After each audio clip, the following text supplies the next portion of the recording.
Hey, it is your buddy Peace and Harmony with you here today. I want to zoom in and focus in on some very empowering questions that you can ask yourself when you're really trying to break through, when you're trying to break free and overcome the inertia, the sort of blockage, the feeling of isolation that comes from being around a lot of narcissistic, bullying, sort of really negative or toxic people. You can ask yourself questions then how to break through this inertia so that you are using the tools of cognitive reframing and metacognition to look at things in a better light. And you need to ask yourself these questions so you can begin to provide the solution. And you have to ask yourself this consistently. It's not just like a one question fix. You need to continually ask yourself the question and then follow up with the answers that you receive from yourself, because really what people don't most really realize is that you yourself are a storehouse of all the information that you need. You've just been shutting it out. You've been repressing it. You've been suppressing it, like Freud would say, because of certain feelings, because of certain relationships, because of certain defense mechanisms that you have put up. And just real quick about Freud and defense mechanisms. Defense mechanisms are things that you do to protect yourself from pain.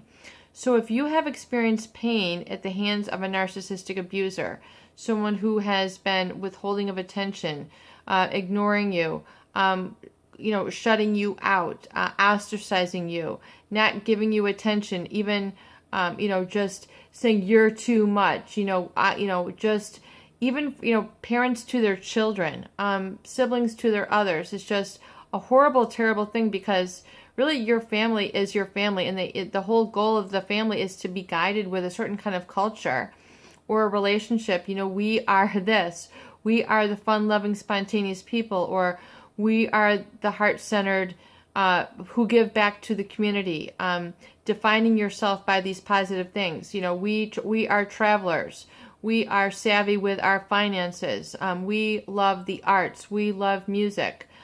We love country and farming, or whatever it is that you love. You need to kind of open that up and get into that space where previously you had been shut out, where previously you were told to feel guilty or made to feel guilty for wanting a relationship. And maybe you've never even been able to experience that. It's so new or foreign that you have not even had a chance to experience love, to experience being with yourself, to not feel alone, to not feel isolated, to feel okay in the world, to feel I am liberated, I am free, I am on the right path, and I know my purpose is within me, and I'm hearing my purpose, I'm following up on it, and I'm doing it for me. And you'll know that because it's within your heart.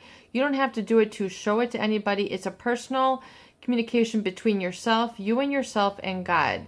So if when you ask your question, you're really asking the higher quantum field, the higher energy to deliver those experiences, which is, what people call the law of manifestation, things of this nature, where you begin then to draw more pleasant experiences, people, events, situations, which are more truly you and not the problematic you, not the problematic relationships what maybe you had built up in your mind that this was going to be how you were going to live, how, what you were attracted to, trying to force things, realizing that was, you had your ladder up against the wrong wall, or what I say, your ladder is up the wrong tree.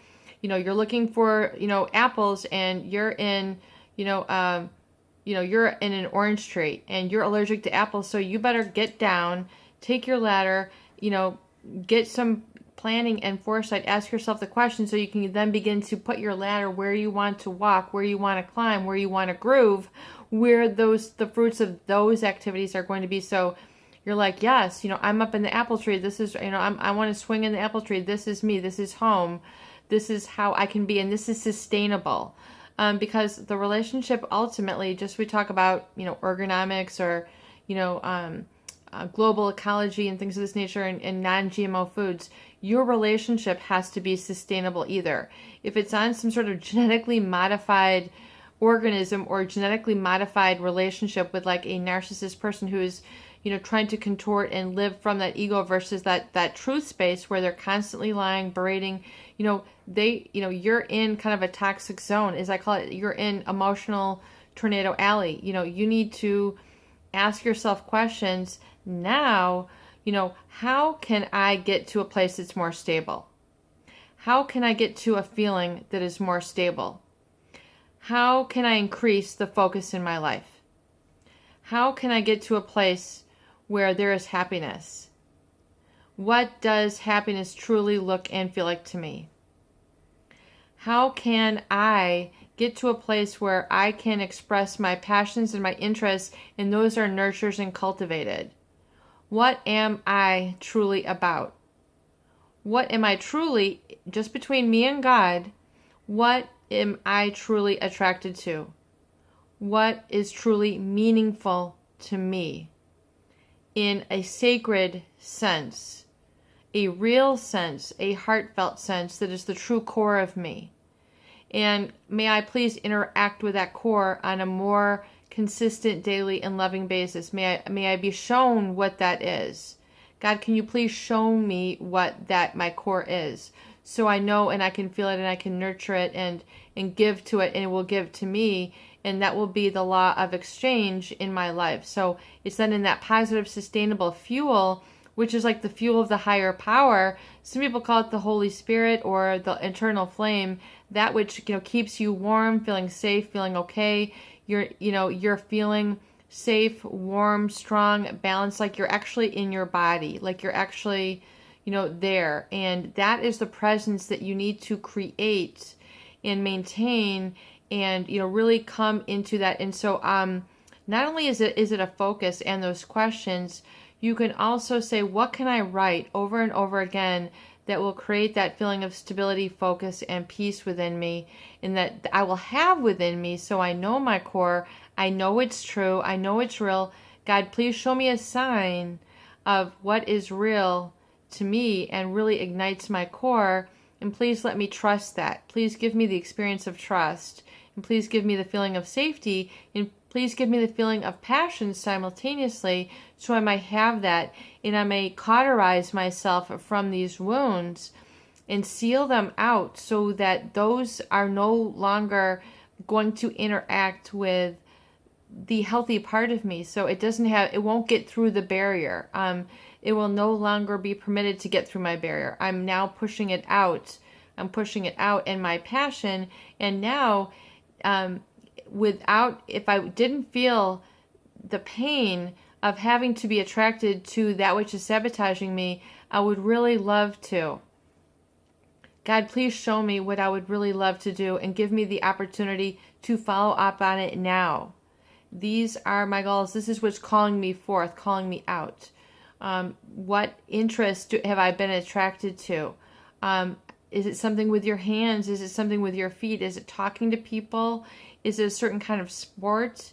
Is it a certain sort of spiritual quest? Do you want to read? Do you want to develop a library? Do you want to be a writer? Do you want to be a painter, a sculptor? Do you want to work in pastels? Do you want to work in pencils? Do you want to photograph? There's so much you can do with a camera now. I mean, I would definitely recommend, to get a better sense of yourself, is to start taking pictures of yourself and keep a chronicle of yourself, and take pictures of maybe something that you're proud of, not that you share with others, but your own chronicles, your own visual diary as well, because the cameras are so accessible now, and you might see something magnificent that you actually pull over for and go, you know what, for me, to ignite my inner core, I'm going to take a picture of that.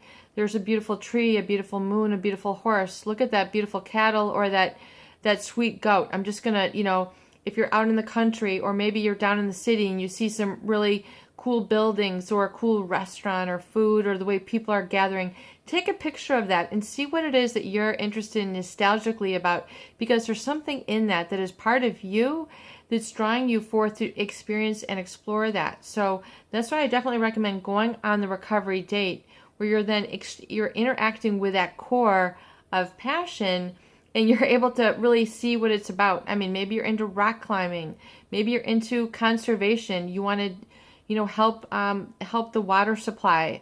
Maybe you're a new product developer, like myself. I've developed several multi-million-dollar new products. Not me, I gave my intellectual property away, But, I've been able to contribute. So that is my passion. That's where I go, wow, I love this. What things do you really experience and go, man, I love this. And following up on your interest and finding a way to keep that interest and then grow in that direction, but do it every day.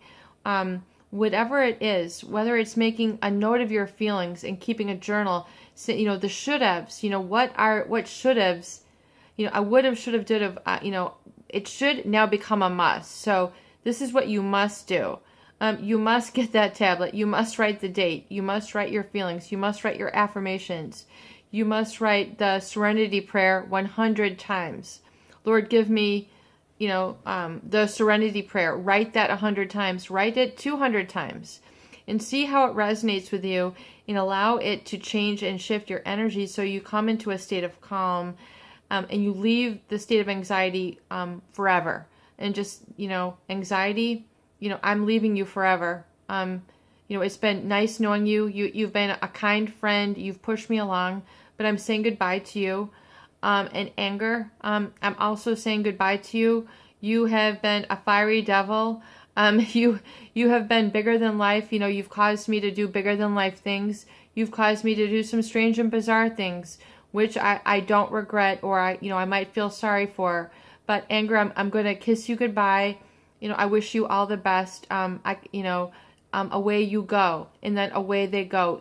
Kiss almost personify these emotions that have been plaguing you into, letting them go, kissing them goodbye, and letting them dwell somewhere else. Like literally, because then you're engaging your conscious mind, your emotions. So a very intangible yet tangible thing, because I want you to be able to feel, act, and ask these positive questions, and then experience this for good. It is your buddy, Peace and Harmony, with you here today. I hope that these videos do help.